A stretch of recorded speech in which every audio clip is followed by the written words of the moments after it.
I'm checking the next. Okay, then Anton, in a moment, Anton will talk about account recovery, and then I will be talking about secure messaging. So I will be talking about stuff like Telegram, WhatsApp, Signal, what's secure and what's not secure. Okay, amazing. We've got two pieces of good news. The first piece of good news is that we are live on Facebook again. I feel like I should be a YouTuber. And the second piece of good news is that one of our participants has checked and no pwnage found. Perfect. And the third piece of good news, the meeting is being recorded again. So, Anton? Yeah, the recording part was loud and clear. Switch to another slide. Yes. The other way that someone could use to attack your account is the good feature of account recovery. I think literally everyone used it when you forgot your password, and we are people, we tend to forget things, especially passwords. And when we forgotten one, we could click the link saying I forgot the password, and usually something, a link or code or anything is either mailed to your email or on your phone, or there's some more complicated procedure. It's okay, but the tricky part is imagine that you have your Facebook account that is okay, that you use your Gmail account as a login, and your Gmail account is secured. You got 2FA enabled, etc. But among the recovery options, there's an old email that you used years ago when you had your Facebook account. It's some really old email, and the password there is the one that you tend to reuse, and that one is in the leaked databases. You checked your main email address and it's okay. No leaks, no credential leaks. It's fine. But your old one that is still here on your Facebook account settings is vulnerable. The password for that account is in all the credential databases, and someone who could get into that account, which is not complicated, could use this to recover your Facebook password and log into your account, just because this old and compromised email is still among your recovery options. So it's always a good thing to check through your settings on your online accounts what are your recovery password recovery options, and if you see there are some unused phones or some unused and old and vulnerable email addresses, just delete them. Use your actual email that is protected, that is secured, that has 2FA enabled, etc. Lukasz, please. This is one more example, but from Facebook. And once more. So if you want to secure your accounts, aside from spotting phishing attacks, what you should do? You should use unique passwords, at least for your important accounts. Because if you reuse passwords, I've told you about what could happen. But having a unique password today is not enough, and you should enable and use two-factor authentication, multi-factor authentication. Sometimes in the interface it's spelled like two-step verification. Whatever, how do we call this? That means that we need to provide something more, not only the password, but once more factor to log in into our account. Lukasz, please, you could move forward. Yeah, these are some of the options of the second factor. You could receive a text message or a phone call on your mobile phone, or especially if you use Google account and you have an Android mobile phone, they could send you a push notification with the pop-up window, white window with options that do you want to log into your account, yes or no. Or you could use an application for your mobile phone that will generate these codes you could log in into your account, and all you need to establish this to set it up, and you need to have access to your phone with that application. The thing I talked about at the beginning when we had this choice between notebook and phone, the thing are recovery calls that you need for an emergency case when your phone is stolen, lost, etc., and you still want to log into your account because you cannot receive a text message, you cannot receive a push notification and push the yes button, etc. So you need to always establish this to always set up these recovery codes and keep them apart from your phones in a separate location, which is still secure but accessible for you. And Lukasz made one good point before this presentation that I did not mention. The thing, it's a hardware key, something that looks like a thumb drive. You usually plug it into your USB drive. You could be under the impression that only Lukasz got this fancy thing. I also have it. We've got matching ones. Yay! Yeah. Cool. This is a cool thing because it's much more sustainable against phishing attacks. It's convenient. You just need to plug in into your USB drive, a USB port, etc. The problem with this thing is it might be not as cheap. If you want to buy it, to obtain it, it's the price starting from, I think, $30 or $30 US, and with the delivery options, etc. So if you get some way to, or if you want to pay, or if you have any way to obtain this thing, it's a cool thing, and it makes you really your account much more secured. In comparison, if you use the text message, etc. So this is a good option, but the only problem is how you get this hardware key. And yes, if you are being pursued by a secret service or by like intelligence agency and your threat requirements are very, very, very high, I totally recommend getting one of those. Usually you can sometimes pick them up for free. Facebook hands them out from time to time, but like two-factor authentication will probably protect against like 99% of attacks. Like text messages will protect against like 95% of attacks. Push notifications will protect you against like 99% of attacks.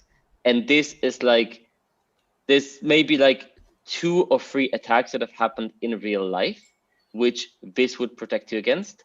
And most of those attacks were by Russian government actors against journalists.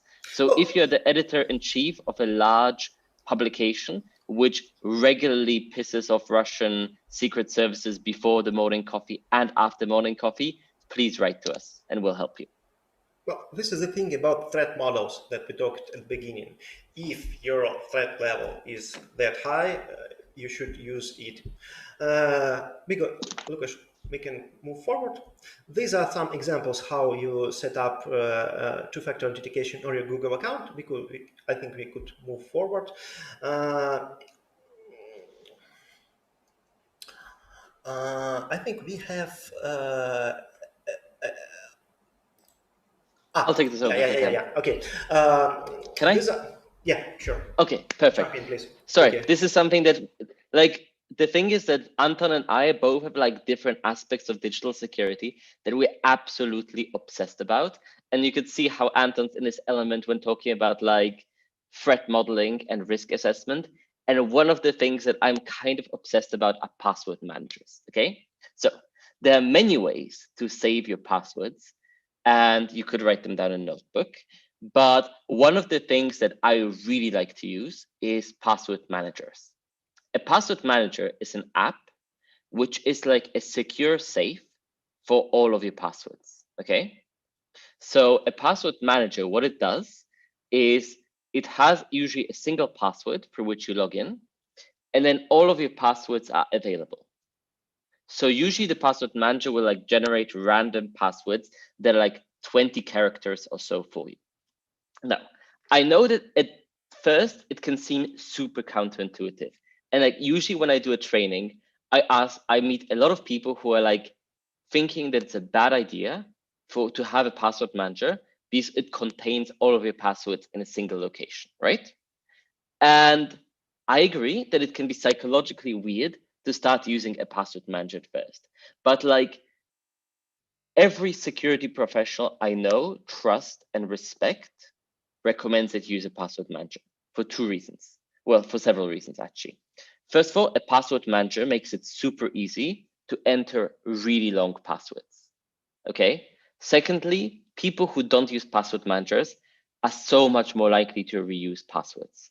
And it's so much more likely that you'll get broken into if you reuse a password or if you have a weak password than if you use a password manager. Like, yes, password managers aren't perfect, but I don't think that there's been any like large scale breach of a password manager that has really worked in the past. And the third feature is the coolest one. So I will stop sharing for a moment because I actually have a demonstration here. See, this exciting stuff like demonstrations here, because the password manager also protects you against a lot of phishing attacks if you choose to use it to automatically fill the websites. So I will reshare quickly because I've actually opened a new tab that will show you what's happening. So here, I have created two web pages.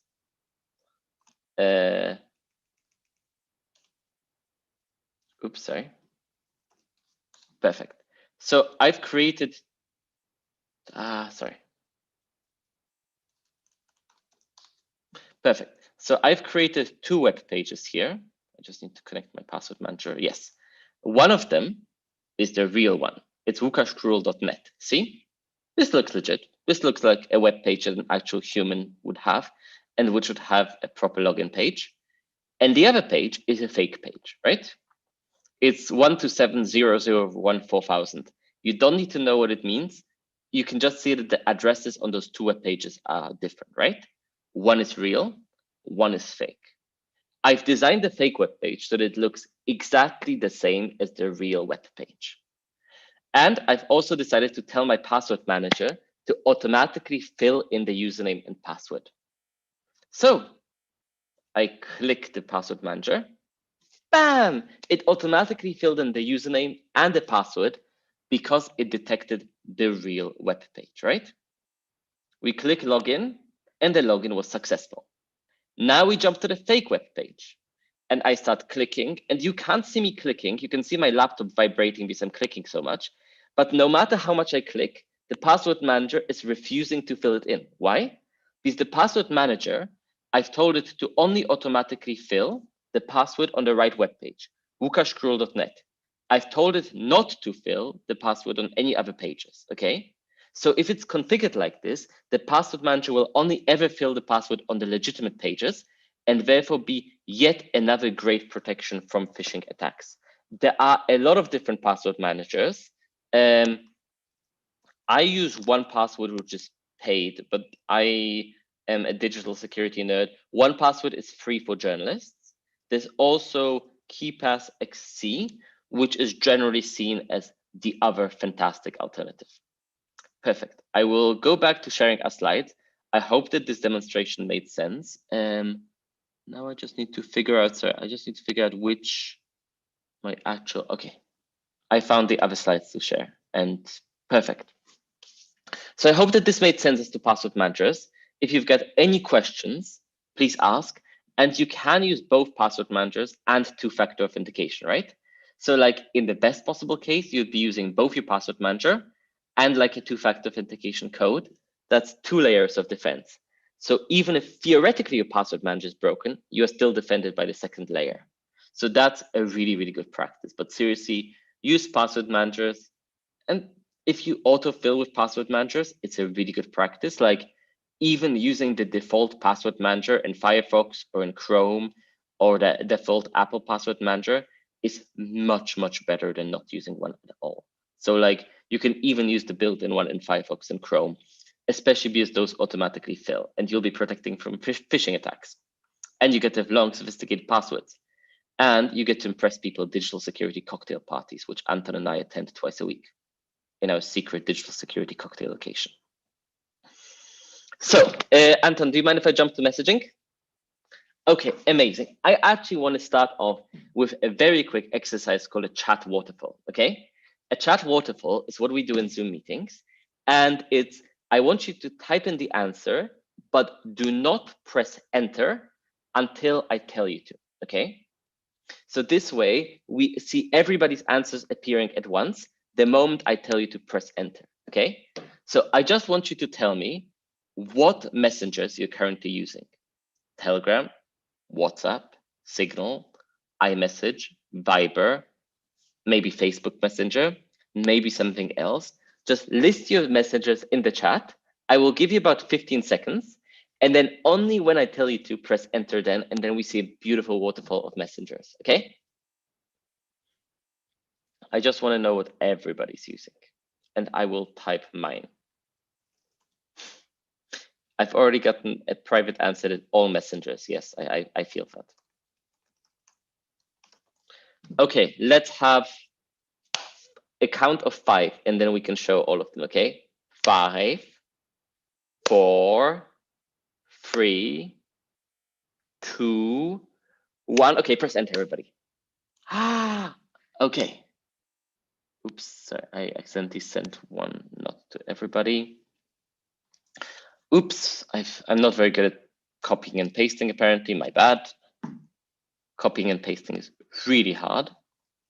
I don't know why copying and pasting doesn't work, but I wrote Signal, WhatsApp, Telegram, and iMessage. People write all. Telegram, WhatsApp, Viber, Signal, WhatsApp, WhatsApp, Telegram, Telegram, Viber. Okay, so we've got a very, very interesting mix. Plus, I hope we had a lot of fun with the chat waterfall. So, I think we have a winner. Winner is all. Yes, the winner is all. I mean, personally, my recommendation would be to use WhatsApp and Signal. I'm quite critical personally of Telegram. I know that Telegram is used very, very often. I don't fully trust Telegram in terms of security. And there are very few like security professionals who really gave Telegram like a perfect security assessment. For most cases, Telegram should be pretty okay. And if someone has broken Telegram, they will probably not use it to spy on your communications. But if you're planning to overthrow a small Pacific Island nation's government, I would recommend doing so over Signal or perhaps WhatsApp and not over Telegram, okay? So, but actually, people always ask me what the most secure messenger is.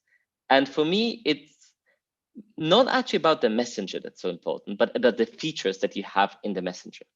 So I'm also checking the weather because I got a text message that is going to be strong storms and that Poland might see power cuts today. So if I suddenly disappear, you know what's happened. So there's a lot of different features that messengers can have. Cloud backups, disappearing messages, encrypted chats, and groups. And each one of those features has pluses and minuses. So cloud backups are kind of important. Like WhatsApp, for example, you can back up your WhatsApp chat to the cloud, which is great because if your phone gets lost or destroyed, you still have access to your messages. But it's also problematic because if someone breaks into your cloud account, then they could potentially get access to your messages. So I, for example, like to have my cloud backups off because that way, if I lose my phone, I don't care that much about my messages. What's very important for me is that my messages don't fall into the wrong hands. But at the same time, you might have a very different model. You might be sharing photos with your family and you really don't want to lose those photos because they are valuable memories. And then having cloud backups enabled makes a lot of sense. Another thing, disappearing messages. So pretty much all of the major messengers, Telegram, WhatsApp, Signal, have disappearing messages enabled. So this means that you can, for example, enable it that after a week or so, the messages get automatically deleted. This is very useful because it means that if your phone is stolen or hacked, then whoever steals or hacks it really doesn't have that much access to that many messages. So in general, it's pretty good security practice to have disappearing messages enabled. I understand that not all of you are comfortable with having messages deleted, because messages can contain a lot of very happy memories, and that's totally fine, and I'll jump to that in a moment. Secret chats, almost every messenger except for Facebook Messenger and maybe Viber and Telegram has secret chats by default, okay? So this means that like WhatsApp doesn't know what you are sending on WhatsApp. If, for example, Anton and I were sending WhatsApp messages to each other, then WhatsApp will know, or Facebook owns WhatsApp. So Facebook would know that Anton and I are writing to each other, but Facebook would not know what the content of those messages is. With Signal, it's even more interesting because with Signal, Signal doesn't know whom I'm messaging or the content of the messages. But with Telegram, it's theoretically possible to break into your Telegram account and check the messages, for example, for a phishing scam, because Telegram does not use that strong security measures. So if you are going to do confidential stuff on Telegram, I would strongly recommend doing it via encrypted chats. And the final thing is messaging groups. So don't forget that your security is only as strong as that of the person you are managing, right? So let's assume that Anton was not a digital security professional and he had the password of 1234 on his mobile phone, which I'm pretty sure that he does not have. Or like Kanye West has the password, I think 6 zeros. So if you're messaging Kanye West, Kanye is not particularly known for having good mobile phone security. So even if I use like the most secure app ever, that doesn't make that much of a difference. If Anton's phone has the code 1234, because then everybody can unlock Anton's phone, okay? So always be super careful about whom you're messaging, and please be super careful about who's in your messaging group. Because when Turkish generals were planning the overthrow of the Turkish government, they planned the overthrow like every other good old-fashioned coup in the 21st century, which has to be done via WhatsApp. But the problem is that one of the people in the WhatsApp group of the Turkish generals decided to record a photo of themselves scrolling through the whole group and post it on YouTube. So no matter how good your messaging, how good your messengers, one person in your group needs to be untrustworthy, have their phone broken into, or just have really bad security practices in order for the whole group to get leaked, okay? So like if one person leaves their phone unlocked in an airport and it's taken by the police and the police scroll for all of the WhatsApp messages, that's how they get you. And that's why I'm also such a fan of disappearing messages. These disappearing messages can really reduce the harm if your messages are leaked in this way. So it's so much fun to like talk about different messaging technologies and what Telegram knows and what Telegram doesn't know and what Signal knows and what Signal doesn't know. And quite frankly, you know, this is what I talk about with friends when we grab beers on like a Friday evening because there's no football to be watched. I'm actually not into football. I'm just into it for the jokes. But like all of the technical stuff is like really doesn't matter that much. It only matters like in the most extreme cases. In most cases, your account will be broken, for example, because someone's irresponsibly scrolling through it. So it might be worth to just double check your settings. So you can enable some additional security features in WhatsApp. And if you want to, you can message me afterwards and I can send you the link. But here, for example, you can add, okay, I will find a different color. Okay, this is slightly more visible. So for example, on WhatsApp, you can get a warning if somebody's security code changed, okay? And you have to enable those warnings manually. But if somebody's security code changed, it means that either they've reinstalled WhatsApp or the WhatsApp was broken into. So if you are messaging a friend or if you have someone in a group and this person's security code changes, first of all, you need to enable the security code warnings. But secondly, just confirm with this person to make sure that it's still the person you're talking to, because that's one way in which an account could be taken over. Similarly, if you're in a WhatsApp group, always check for those little warnings or information pieces when somebody has actually been invited to the group. Just be aware of it, be careful. And then if you're working on Telegram, I would probably recommend using secret chats if you're doing important stuff.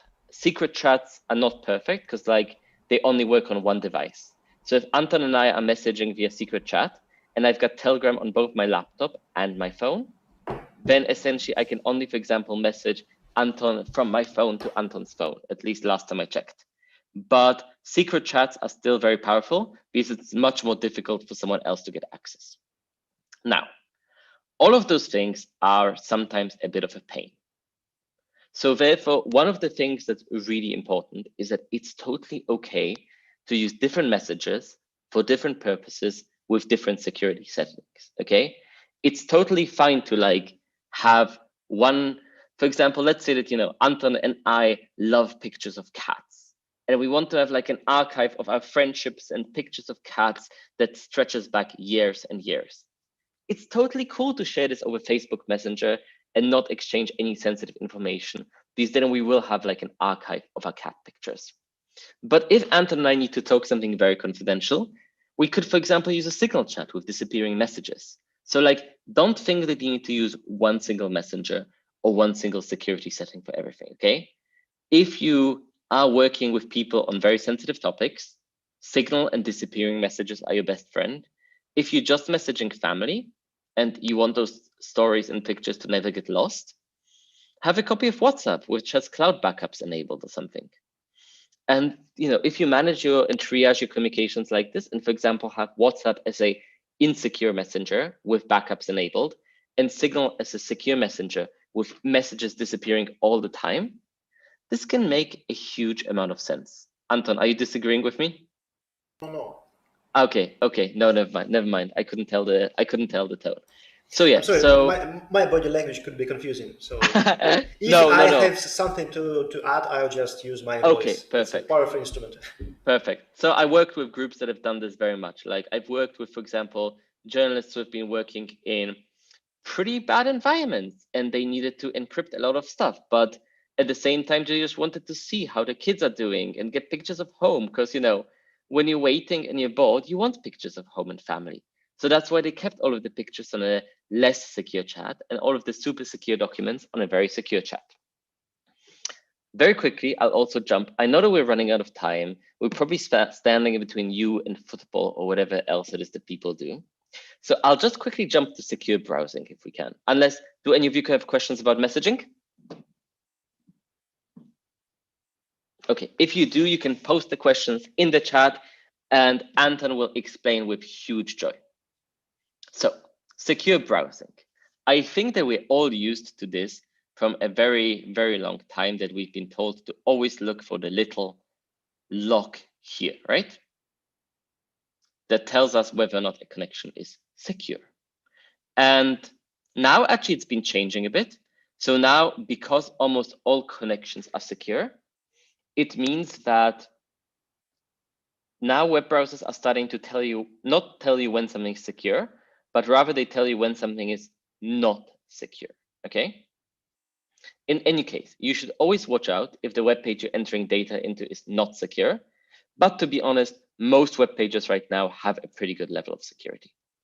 But what does it actually mean when a website is secure?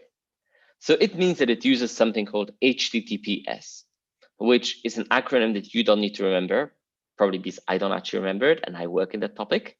Acronyms are hard. But what it means is that the connection between you and the server, so you and the website, is encrypted. So nobody knows what you're browsing and nobody can change the contents of your web page, okay? So if I, for example, go to https://mail.google.com, nobody, like a government, cannot intercept my communications and put fake emails in the middle. Or they cannot, for example, read the content of my emails from this web connection. What happens only between me and Google, and it should probably stay between me and Google.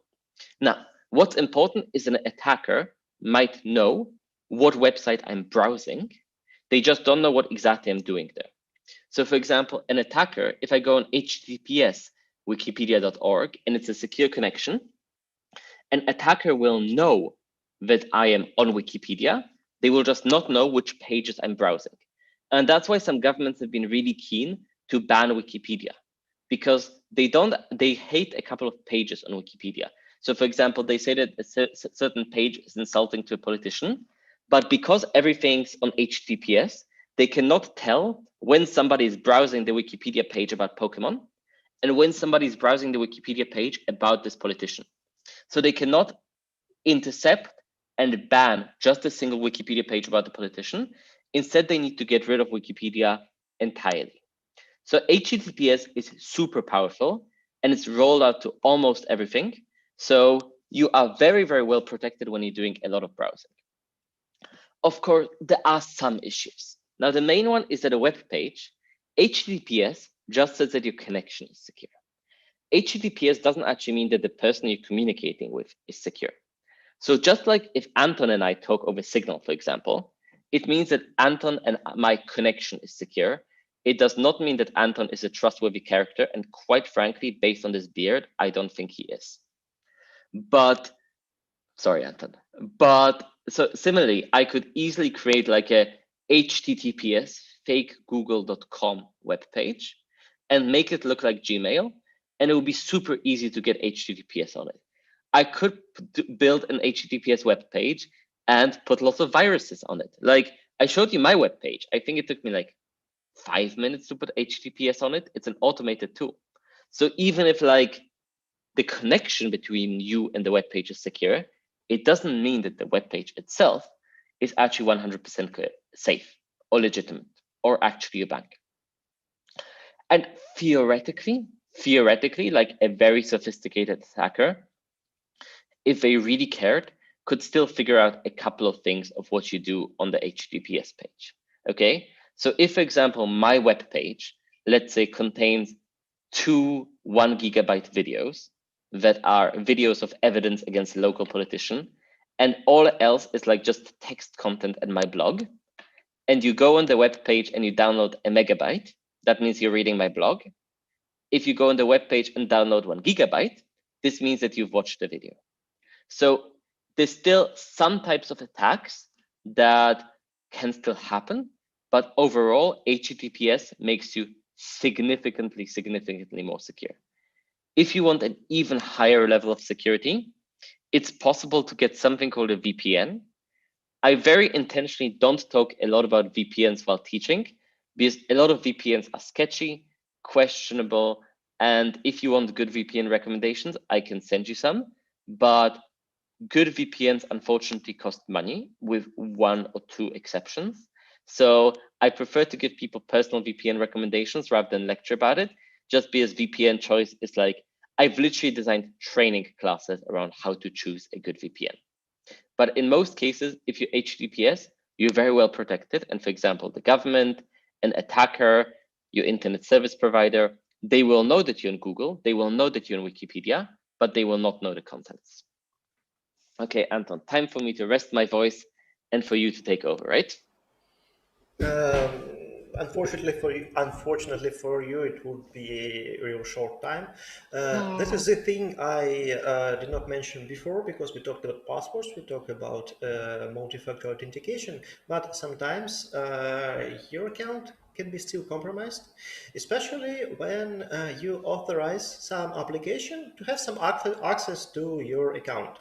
Like you set up an account on any website, or you download and install an extension, an add-on to your browser, and that thing requires you some access to your Google account. That happens.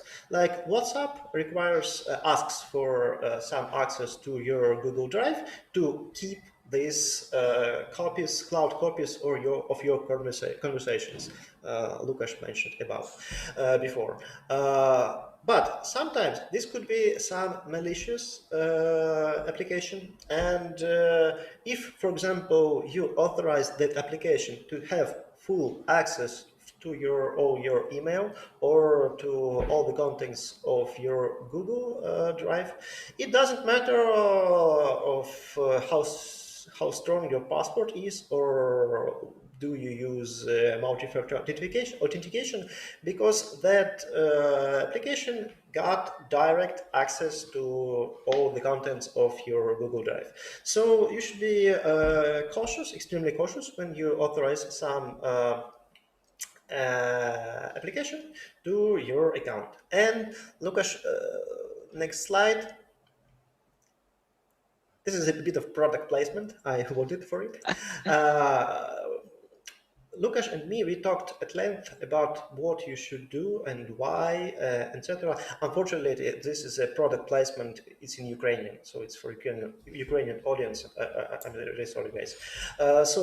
We did not describe on how you should set it up, how you should enable something, any features.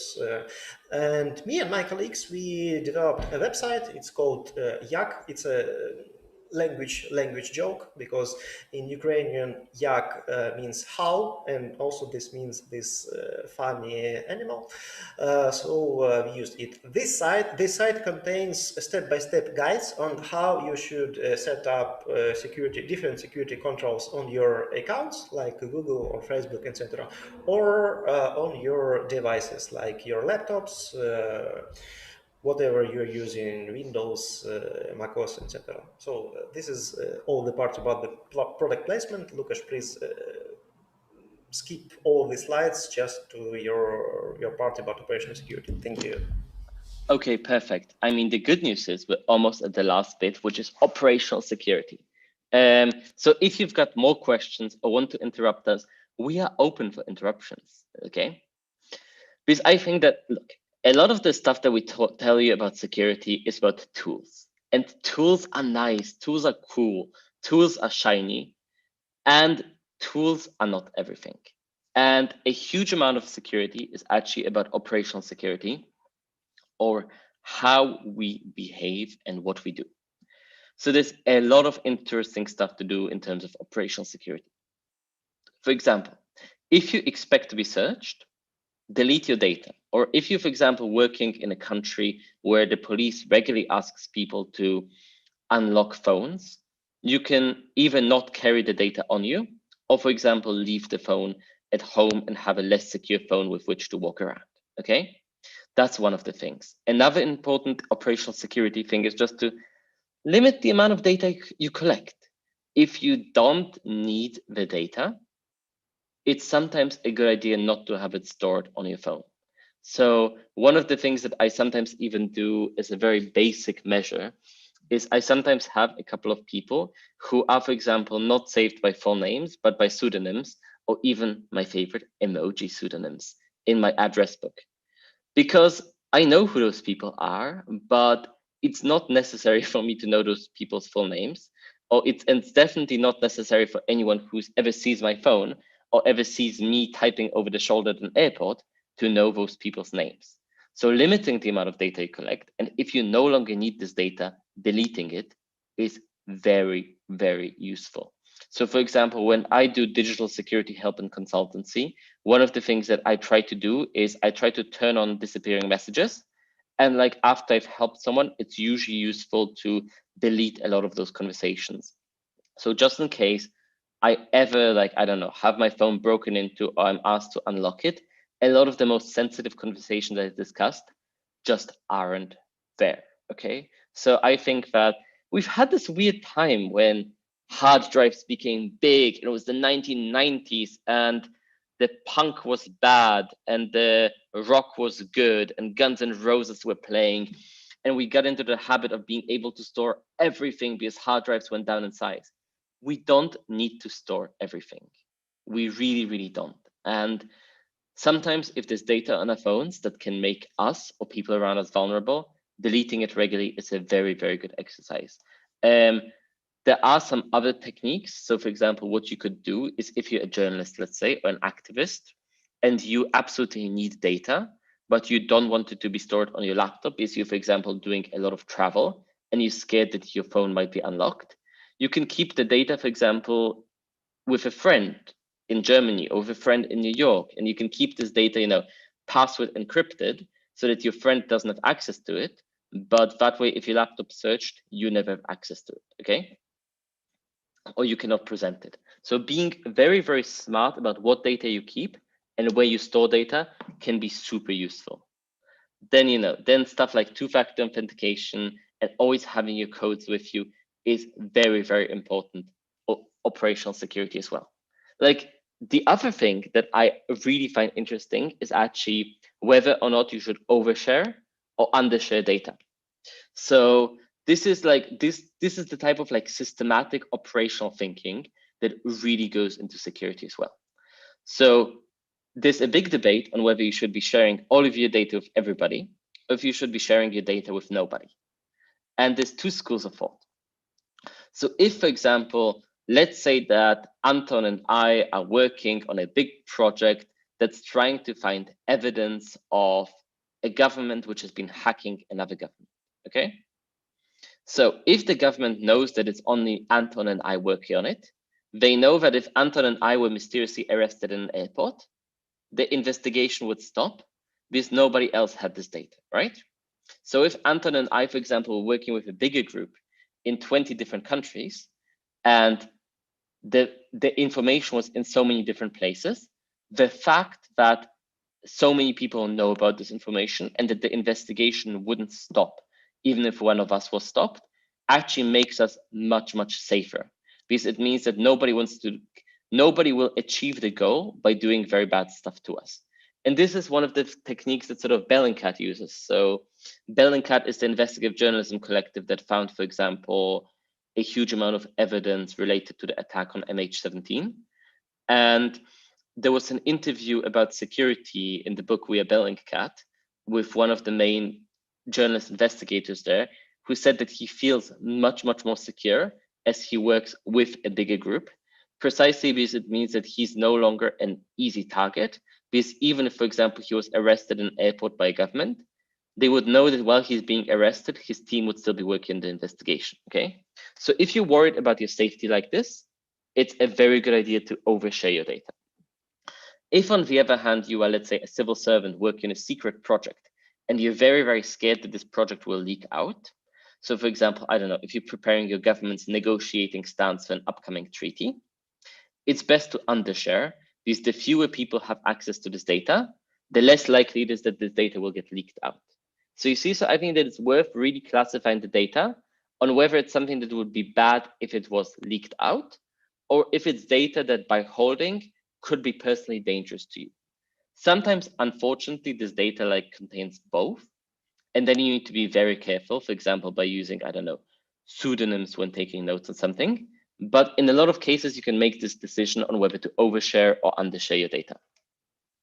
The other important thing is please, please, please, please, please, please, please audit who has access to your files and to your logins. Because it's far too often that I meet with an NGO and the NGO and we sit down and we go through the whole security mechanism. And there's always this discussion that, hi, let me check your Facebook page and who is an admin on your Facebook page. Or let me check who's connected to your Google Drive. And very often, there's a guy who's called John, who is no longer part of the organization and has not been a part of the organization for years and years and years, but is still the drinking buddy. They still go out for beer from time to time. And John is still the admin to the Facebook account, okay? This is a very big problem. First of all, because you don't know where John is, so it would be very easy to break into John's system. And the other issue is that even if you like fully trust John as a person, you cannot, John isn't part of the organization, so you can't be like, hey, John, you must use two-factor authentication. So it's really cool to have like a checklist when somebody joins the organization, give a list of things that they need to do. For example, set a password, install a password manager, maybe get one of those, learn all of the names of the Pokemon. And when somebody leaves an organization, it's also really important to have a checklist. Remove the access to this, remove the access to the Facebook, remove the access to the Google Drive. Yes, Anton? Good, Jan. I just want to jump in because checklists are good, but checklists don't work without a person or without a process. Like having a checklist that we all should use two-factor authentication. This is a statement we all believe in. We should. We won't, but we should. When this checklist is actionable, like there's Anton or Lukasz, and he's responsible to conduct an onboarding interview when a person comes working to our organization. He goes through the accounts, helps to set up multi-factor authentication, etc., and gives access to Facebook page, to website, etc. And also there's Anton. He conducts offboarding interviews. When person leaves the organization, Anton makes sure that that person access to Facebook page, to website, etc. are revoked. So when this is actionable and we know who is responsible and when that person should do this, this could work. When we have only the checklists, sometimes not. Yes, unfortunately, good security and sexy security are two very, very different things. And sometimes the most boring, bureaucratic, organizational things are super effective. So like, if any of you want to go into security because you think that like every day is going to be a crisis and it's all going to be great and you're going to be using the best encryption protocols developed by dreadlocked anarchists from California, and then the Californian anarchists will call you, like, security is much more boring than that. And good security is unfortunately the boring stuff often. Sorry. One trick that I sometimes use when talking to people about trust is that I sometimes like to, because you know, very often security conversations can be difficult, right? So if, for example, Anton is leaving my organization and I tell Anton, hey, Anton, we're still best friends, but like I'm removing you as the Facebook admin, that can be a difficult thing to say, okay? Or similarly, if, for example, let's say that Anton has the password 1234 on his phone, which he doesn't because he's very smart, but I'm saying, hey, Anton, until you change your password to something more complex and do better security practices, I just cannot work on the confidential projects with you because it's going to be difficult and bad for clients, okay? And someone can be at risk. So the way I sometimes try to frame it is by saying that there are two types of trust: the social trust and technical trust. And social trust is that I trust you not to betray me, whereas technical trust is that I trust you to have the skills to fulfill a technical task. So for example, I don't know, let's just say that my brother's a professional chef, and so I trust my brother with everything. And if my brother was like, listen, I need to borrow a big amount of money, I'll give it back to you in a week, I need to set up a restaurant, I would do it instantly because my brother's amazing and I've got full social trust. If I was having a heart attack, I would not trust my brother to like do heart surgery on me because I have no confidence whatsoever in his technical medical skills, and I'm sure he doesn't either. And sometimes putting it on those two levels can really help. That like, I don't just trust you as a person. If Anton has the password 1234, Anton can be the best person, but it would be like asking a chef to do heart surgery on you. Fortunately, it's easy to learn all of the technical procedures. The other thing that's very good is to hide behind certain rules and regulations and procedures. So if I'm, for example, like, hey, Anton, I'd love to give you access, but my organization doesn't allow me to. Or, hey, Anton, we have to take away your Facebook account because you no longer work with us. I'm sorry, but that's policy. It's also a much easier conversation and leads to many fewer hurt feelings. But like, you sometimes need to be ready for hurt feelings because a surprising amount of security breaches will happen because people are scared to talk about security because they're kind of scared of hurt feelings. And a lot of operational security is emotional management as well. So I think that we've reached the end. We still are around if you've got any questions. As you can see, we've got contact details for both me and for Anton. Anton is one of those people who's on Facebook. I like to feel superior because I'm on Twitter, though I'm sure that Anton has much more fun stuff on Facebook than I have on Twitter. Thank you. I'd like to thank all of you. I would like to thank the Digital Communications Network for inviting us. I would like to thank Anton for being, first of all, such a wonderful co-presenter, and secondly, for being absolutely patient when I use him as a fictional example of bad practice. Thank you, Anton.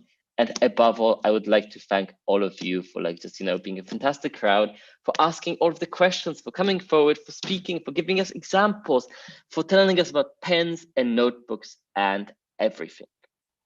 It's getting cloudy. I'll just run off to turn on a light, but now is the time for questions. So if you've got any burning questions, now is the time. Who has questions? No need to raise hands, just shout your questions.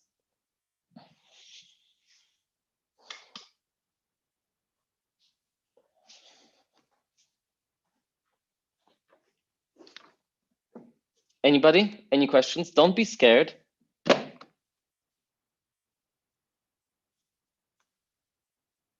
I promise, we don't judge. We've seen everything. No questions, nothing? Was everything clear? Was everything unclear?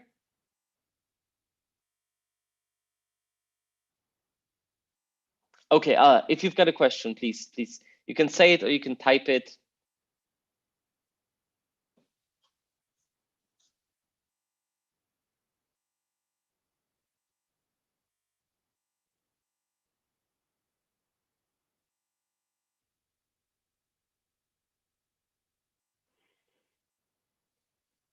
Oh, thank you. I'm sure that there's so much more stuff that you'd like to learn about. Ooh, that's a fantastic question. I'm kind of obsessed with macOS security. So, Anton, can I answer this one? Is it secure to use the same Apple ID for the MacBook and the iPhone? I would say so, yes. In fact, in many cases, it can be even a bit more secure because it means that your passwords are stored in the same place if you use your Apple ID as a password manager. And this essentially means that it's easier for you to autofill passwords everywhere.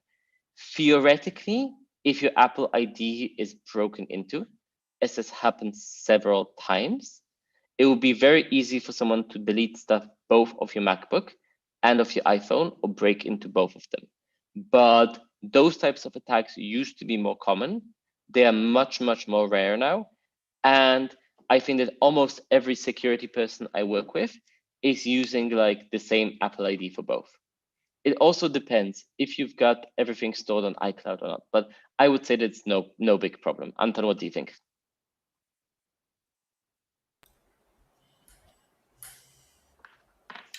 Maybe we could figure out some threat model, some really sophisticated, but for most users, I think it's a good way, it's a secure way, and it's a convenient way.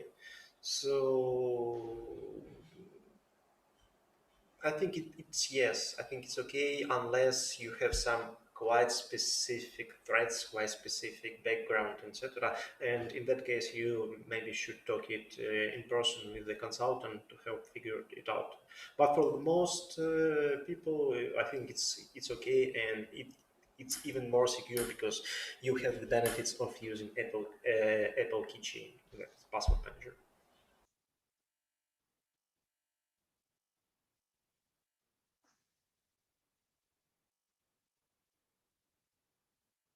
But that was a really good question. Thank you so much. And thank you always to the people who actually come across with questions, because I know that can be weird to like step in front of the crowd and be like, yo, I got a question. So whoever comes forward with a question is always my hero. Thank you.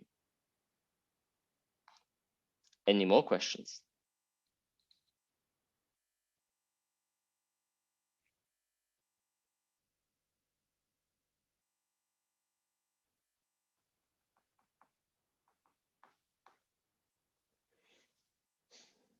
Ashken, Diana, what do you think? Is it time to wrap up? Hey, Lukasz, I think so, as we are not expecting any more, I see, as far as I see, more questions, but we can give the possibility, the chance to the audience to come up with questions if they have. Otherwise, please feel free to wrap up, and Diana will join for the closing comments. Perfect. I mean, Anton, do we have any closing comments? I think we've closed already. Perfect. We've closed. We're done. All of the sidebars are secured. Perfect. So let's see whether Diana is here with us. Diana, can you hear us?